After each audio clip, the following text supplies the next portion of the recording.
কি পরিবর্তন ঘটে গেল গত 15-16-17 বছরে, যে থিয়েটারে হঠাৎ লাইটের নাম্বার অফ লাইটস ইউসেজ অনেক বেড়ে গেল, সেটা যদি একটু আমাদের মানুষের দেখাশোনা স্কেল সময়ের সাথে সাথে বদলে যায়, এটা একটা মেজর কারণ। একটা সময় যাত্রায় টিম টিম করে হ্যাচাক চলতো, হাজারখানেক লোক তাতে দেখতো। কি করে দেখতো? অভ্যেসে দেখতো। লাউড স্পিকারও ছিল না, কিছুই ছিল না, লোকে শুনতো। হ্যাঁ, গলার প্রজেকশন ছিল, গলার প্র্যাকটিস ছিল, ভলিউম লেভেল ছিল, সব বুঝলাম। কিন্তু যতই যাই হোক, হাজারখানেক লোককে শুনতো কি করে? শুনতো, অভ্যেসে শুনতো। দেখাশোনার যে সাইকেডেলিক রিলেশনশিপ, তা সময়ের সাথে সাথে মানুষের বদলে যায়। আমার মনে হয় টেলিভিশন মিডিয়াম বা অন্যান্য মিডিয়ামগুলো আসার পরে দেখাশোনার স্কেলটা বদলে গেছে। এখন একটা সাধারণ অডিটোরিয়ামে শো করতে গেলেও লোকে প্রজেক্টেড সাউন্ডের কথা ভাবে, নিজেরা সাউন্ড সিস্টেম ইনস্টল করে লোককে শোনায়, আরও ডিটেল শোনানোটা ইম্পর্টেন্ট মনে করে।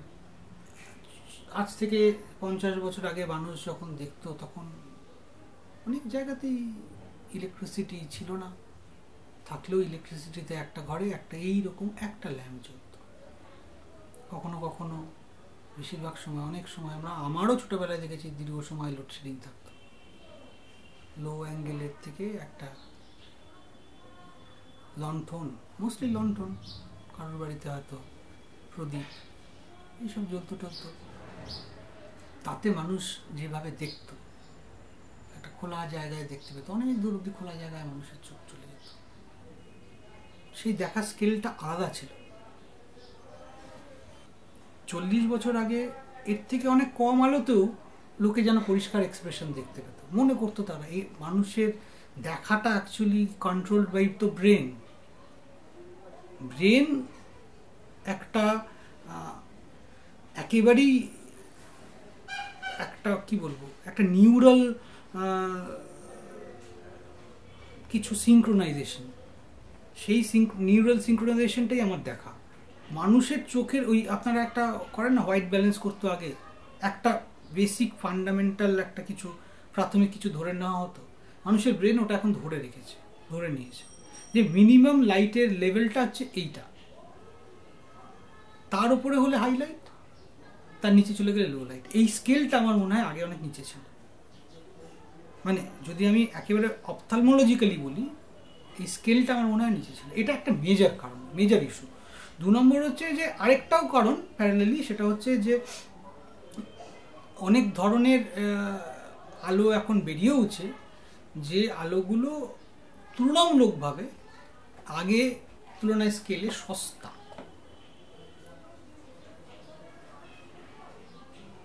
আমার প্রথম দিকে যখন আমি একটা পাওয়ারের ল্যাম্প কিনতাম, আমি তার আগের কথা বলছি, আমি জাস্ট ওইটুকু সময় বলছি, আমার সুবিধা হয় বলতে বলে, যে তখন একটা 5000 টাকা দিয়ে আলোর পাওয়ারের ল্যাম্প কেনা হতো, এখন 700 টাকায় কিনতে পাওয়া যায়। তো সেই সময় দাঁড়িয়ে একই অ্যামাউন্ট অফ লাইট এমিট করছে, কি অ্যামাউন্ট নয়, একটু হয়তো ইন্টেন্সিটি ওয়াইজ নিশ্চয়ই খারাপ, কোয়ালিটি জাত হিসাবে একটু খারাপ, সেগুলো আছে। গ্রসলি সেগুলো পৃথিবীতে কোথাও ম্যাটার করে না। তো সেক্ষেত্রে দাঁড়িয়ে সূক্ষ্মতার নিরিখে নিশ্চয়ই ফারাক হচ্ছে। এবারে ফলত আলোর সংখ্যা কিছুটা বাড়ানো যাচ্ছে, সেটা একটা বড় কারণ হয়তো। 2 নম্বর কারণ সেটা হচ্ছে যেটা বললাম আগেরটা, যে দেখাশোনা স্কেলটা বদলে গেছে। ফলে এখন উপায় নেই, অত কম আলো দিয়ে মানুষের মুখ দেখানো যাবে না, বা অত কম আলো দিয়ে গোটা জিনিসের এনভায়রনমেন্টটা ধরা যাবে না। আলোর সংখ্যাটা সে কারণে বাড়ছে। এর জন্য যে এস্থেটিক্যালি খুব একটা ডেভেলপ করছে, এটা আমার মনে হয়। এস্থেটিক্যালি যে আলোর ভাষার খুব একটা পরিবর্তন হচ্ছে বা উন্নতি হচ্ছে, রাতার কোথাও এগোচ্ছে, আই ডোন্ট থিঙ্ক সো। এর থেকে অনেক কম আয়োজনে অনেক বেটার এফেক্ট রেজাল্ট বাংলা থিয়েটারে হয়ে গেছে। অনেক ভালো আলো হয়ে গেছে, অনেক ভালো ভালো জাতের থিয়েটার লাইটিং হয়েছে, যাতে অনেক কম উপকরণে হয়েছে। দুটো জিনিস এখানে আমার জানতে ইচ্ছে করছে। 1 নম্বর হচ্ছে যে এটা তো ঘটনা যে বাংলা থিয়েটারের ভিজুয়ালি একটা স্কেল আপ হয়েছে, তো সেইটা না হবে হয়তো, না হবে, এটা হবে হয়তো, এটা তো খুব না, আমার কাছে কনফিউশন আছে এটা নিয়ে, আমার কাছে কনফিউশন আছে এটা নিয়ে, যে স্কেলগতভাবে বাংলা একটা থিয়েটারের কোথাও একটা আপগ্রেডেশন হয়েছে কি জানি, আমার তো খুব একটা কিছু মনে হয় না যে স্কেলটায় আপগ্রেডেশন হয়েছে। স্কেল আপগ্রেডেশন বলতে আমি ভাষাগত আপগ্রেডেশন বুঝি। প্রোডাকশনে কি উন্নতি হয়েছে, রং চঙের কি ভ্যালু আছে, রং কি হয়, রং দিয়ে কি হয়, কিচ্ছু যায় আসে না রঙের, বরঞ্চ রঙের প্রিসাইজ ইউজ অনেক বেটার। চারটে লাল নীল রং লাগে কি, কিন্তু সেটাই বোধহয় এখন প্র্যাকটিসের মধ্যে, সেটা তো অন্য কথা, তো আপগ্রেডেশন হয় না অ্যাটলিস্ট। কিন্তু লোকজন মানে অডিয়েন্সের তরফ থেকে সেই পয়েন্ট অফ ভিউটা হয়েছে যে প্রোডাকশনটা তো ভালো, মানে লোকজন জেনারেলি ডিজাইন ঝকঝকে, এই শব্দটা এখন খুব চলে, ঝকঝকে, গ্লস। আর্টিস্ট হিসেবে যদি দেখি এটার কোনো আমার কাছে কোনো, আমার ব্যক্তিগতভাবে আমি যদি বলি, আমার বিশ্বাস জায়গা থেকে যদি বলি, আমার কাছে এগুলো কোনো ভ্যালু নেই। কোনো জিনিসকে সুন্দর করার কোনো বাসনা আমার মধ্যে নেই। তার মুড, তার চেহারা, তার চরিত্র, সেটা অনুযায়ী সে তার একটা চেহারা তৈরি করা হোক। আলাদা করে সুন্দর করার কোনো জাস্টিফিকেশন আছে বলে মনে হয় না। যদি তার মধ্যে কোনো লেয়ার তৈরি করা যায়, এমন একটা কিছু আলো করে বোঝানো গেল যেটা অভিনয় করে, ডায়লগ বলে, মিউজিক বাজিয়ে, তবলা বাজিয়ে, মেকআপ করে বোঝানো সম্ভব নয়, এমনকি টেক্সট দিয়েও বোঝানো সম্ভব নয়, এমন যদি কোনো একটা লেয়ার ধরা যায়, তাহলে বলবো হ্যাঁ আমি বুঝলাম যে এখানে একটা কিছু অ্যাডিশনাল কিছু, একটা ভাষাগতভাবে কিছু আপগ্রেডেশন হলো। যেমন চোখ গেল বলে একটা নাটক হয়েছিল না, চোখ গেল নাটকে তাপসবাবু একটা আলো করেছিলেন, একটা ব্যাকড্রপ এঁকেছিল সৌমি, একটা আলো করেছিলেন, কি আলো করেছিলেন কি না আমি সেই বৃত্তান্তে যাচ্ছি না, কিন্তু তাতে দেখলেই মনে হচ্ছে যে একটা গভীর ধূসর একটা প্রান্তর, আর তার সামনে একটা বুড়ি বসে আছে। এই গভীর ধূসর প্রান্তরে কনটেক্সটে একটা বুড়ি বসে আছে, যেটা কিন্তু ওই চোখ গেল নাটকের যে মূল যে গল্পটা, সেটা প্রাইমারি উপজীব্য। অতি প্রান্তিক একটা লোক, গ্রামের অতি প্রান্তিক একটা লোক, তাকে সবাই ডাইনি বলেছে, ডাইনি বলে তাড়িয়ে দিয়েছে, সে একটা গ্রামের শেষে তখন বড় বড় প্রান্তর মাঠ হতো, সেখানে বসে আছে। এই যে ফিলিংটা, এই যে লোনলিনেসটা তৈরি করা লোকটা, পুরো নাটকটা জুড়ে ওই যে লোনলি একটা স্পেসের মধ্যে মহিলা ইন্টারাক্ট করে গেল, এই যে লোনলিনেসটা তৈরি করলেন উনি, সেটা ডেফিনেটলি একটা প্রোডাকশনাল আপগ্রেডেশন। সেখানে রং চঙের কোনো ব্যাপার নেই। যে কোনো শিল্প মাধ্যমে, আমি থিয়েটারের ক্ষেত্রে আমি যখনই যা করবো তাতে একটা পারপাস থাকবে, একটা লজিক থাকবে। সেই পারপাসটা যদি সার্ভড হয়, আমি নিজের কাছেই বলছি, আমি দর্শক বুঝলো না বুঝলো অন্য কথা, সেই পারপাসটা সার্ভড হলে তার কোনো প্রবলেম নেই। কিন্তু অনেক সময় তো মনে হয় না যে কোনো পারপাস আছে, কিছু বিউটিফাই করার একটা চেষ্টা হয়। এই বিউটিফাই করা আমার কাছে কোনো জাস্টিফিকেশন নেই। সেই আর্ট সঙ্গে সঙ্গে তার ভ্যালু হারায় যখন তার থেকে তার পারপাসটাকে আলাদা করা হয়। আমি দেখেছি যে তুমি খুব ইলেকট্রনিক্সের সাহায্য নিতে ভালোবাসো, পছন্দ করো, বা মানে ওইভাবে নয় পছন্দ করা নয়, কিন্তু ঘটনা প্রোগ্রামড লাইট ডিপেন্ড করছে, মানে প্রোগ্রাম লাইটে না কিছু সুবিধা অসুবিধা দুটোই আছে আমাদের। আমি সত্যি সত্যি এটা আজকে না, অনেক দিন আগে, আজ থেকে 6-7 বছর আগে, 7-8 বছর আগে, তখন আমি প্রথম কম্পিউটার কন্ট্রোল লাইটিং এর কথা ভেবেছিলাম, যে গোটা জিনিসটাকে প্রোগ্রাম করে রাখবো। কেন ভেবেছিলাম? তার কারণটা ছিল যে আমি যখন স্যারের সাথে, তাপসবাবুর সাথে কাজ করতাম, তখন ওনার ডিজাইনগুলো তো রেস্টোর করা যায়নি। তো আমার মনে হয়েছিল যে যদি এরম হয় যে উনি যা যা বলেছেন সেটাকে যদি আমি আলোর ভাষায়, টেকনিক্যালি আলোর ভাষায় একটা সফটওয়্যারে লিখে রাখতে পারি, এবং আমি যদি একটা ছবি এঁকে, ডিটেল ছবি এঁকে, উনি এখানে এই আলো ব্যবহার করেছেন, এই আলোটা এইখানে ফোকাস ছিল, এই আলোটা ওখানে ফোকাস ছিল, এরকমভাবে যদি কিছুটা করে রাখতে পারি, তাহলে দুটো মিলে ওই জায়গায় আলো লাগিয়ে জ্বালিয়ে ওই প্রোগ্রামটা চালিয়ে দিলে ওই সময় ওই সিকোয়েন্সে আলোটা এখানে পড়েছিল, এইভাবে জ্বলেছিল ওই সেটের মধ্যে, এর একটা কিছু ধরে রাখা যায়।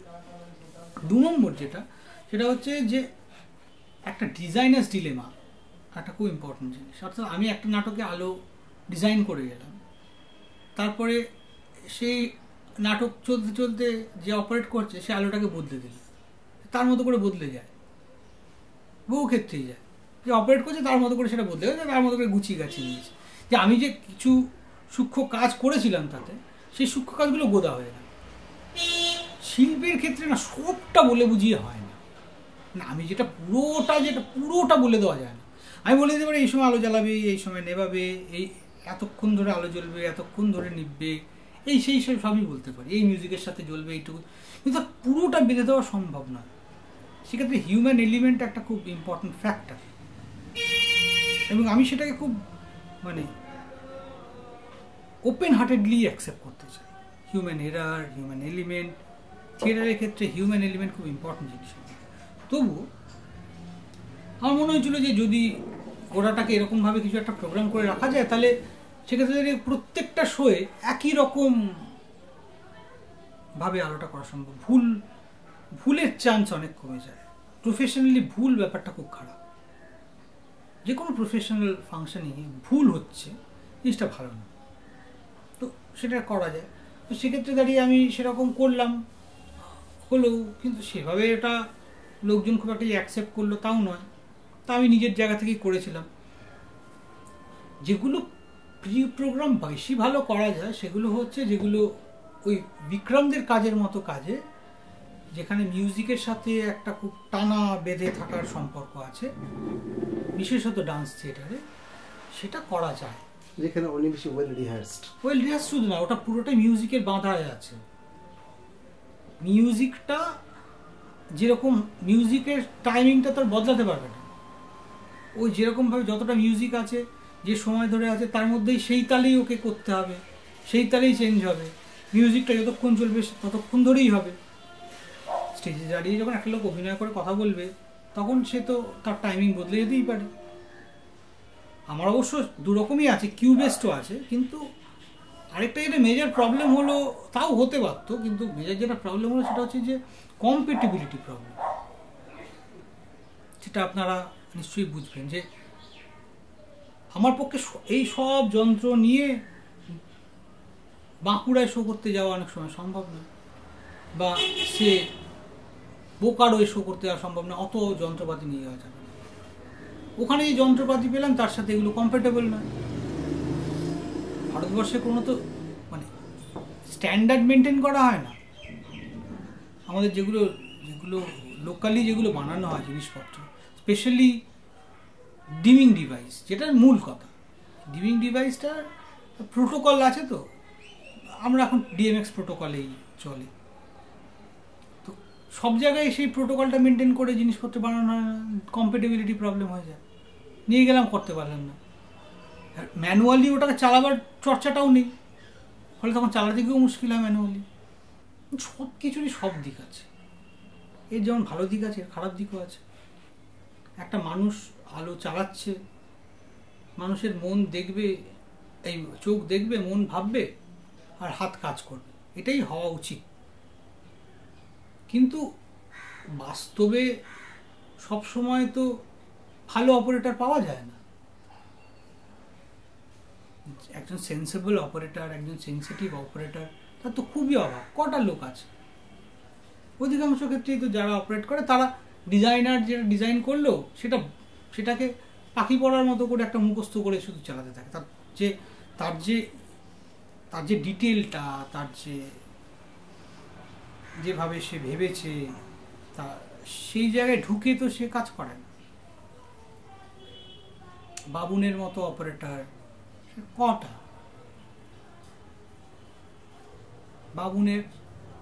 বাবু নিঃসন্দেহে একজন খুবই খুবই বড় মাপের লাইট অপারেটর, খুবই বড় মাপের, কিন্তু সে কটা? সে তো কালে ভদ্রে পাওয়া যায়। কলকাতায় সব নাটক হচ্ছে, সব বাবুনের পক্ষে চালানো সম্ভব? অনেক ভুল ধারণা আছে, মিসলিডিং কথাবার্তা আছে, উল্টোপাল্টা কথাবার্তা আছে, জানে না ফানে না কথা বলে দেয়, এরকম তো ব্যাপার আছে। জানি না, বোঝেই না, ভাবে যে কম্পিউটার কন্ট্রোল লাইটিং হওয়া মানে সবটা বোধহয় প্রথমে শুরু করে দিল, তারপর হুস করে গিয়ে শেষ হয়ে যায়। তা তো না, এটা কিউ বেসড। আমি যে কিউতে, সেই কিউ যখন আসে তখন আমাকে 10টা ডিমার জ্বালাতে নেভাতে হচ্ছে। এক্ষেত্রে দাঁড়িয়ে কী হয়ে স্পেস বার মারতে হচ্ছে, তাতে গোটা জিনিসটা অটোমেটিক্যালি পুরোটা চেঞ্জ হয়ে যাচ্ছে। এই আলোগুলো নিভে যাচ্ছে, ওই আলোগুলো জ্বলে যাচ্ছে, বা এই আলোগুলো জ্বলেই থাকছে, তার মধ্যে ওই আলোগুলো জ্বলছে, যাই হোক হোয়াট এভার, সেই প্রোগ্রামটা করা হচ্ছে, একটা টাইমও বাঁধা আছে, শুধু একটা স্পেস বার মারতে হচ্ছে। কিউ বেসড এরকম নয় যে ওটা মানে 3 ঘন্টা ধরে বাঁধা আছে, হট করে নাটকটা 3 ঘন্টা 2 মিনিট হয়ে গেল, 2 মিনিট আগে নাটকের আলো সব শেষ হয়ে গেল, এরকম নয়। এবং এটা প্রথম দিকে প্রচুর লোক বলেছে এরকম কথা, তখন আমি খুব বলতাম যে না না এরকম নয়, না এরকম নয়। এখন আমার বলারও কিছু নেই, এক কথা অনেকবার বলেছি, তবু একবার বলে নিলাম এটা অন রেকর্ড।